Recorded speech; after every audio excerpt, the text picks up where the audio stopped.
Hi friends, OnePlus 11R mobile வாங்கலான்னு wait பண்ணிகிட்ருக்கீங்களா? அப்போ இந்த வீடியோ உங்களுக்காக. ஃப்ளிப்கார்ட்டில் பார்த்தீங்கன்னா நல்ல ஆஃபர் ஒன்று போயிட்டுருக்கு. அதாவது 16GB வேரியண்ட் வந்து பார்த்தீங்கன்னா 37,500 ரூபாய்க்கும், 8GB வேரியண்ட் வந்து பார்த்தீங்கன்னா 36,000 ரூபாய்க்கும் வந்து கொடுத்துருக்காங்க. ஸோ அது மட்டும் இல்லாமல் பேங்க் ஆஃபரும் வந்து கொடுத்துருக்காங்க. இப்போ பார்த்தீங்கன்னா பேங்க் ஆஃபர் வந்து 2,000 ரூபாய் டிஸ்கவுண்ட் கொடுத்துருக்காங்க. ஸோ 35,496 ரூபா வருது.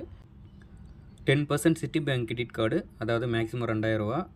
HBSC கிரெடிட் கார்டு மேக்ஸிமம் 1,500 ரூபா. ICICI bank RuPay credit card maximum 1000 ரூபா. ஸோ ICICI டெபிட் கார்டுக்கு வந்து 1,250 ரூபா. பை நோ கொடுத்து பார்ப்போம்.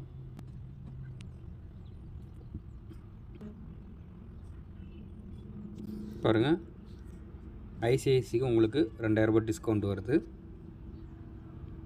சிட்டி பேங்க் கார்டுக்கு பாருங்கள் 3,000 ரூபா டிஸ்கவுண்ட் வருது.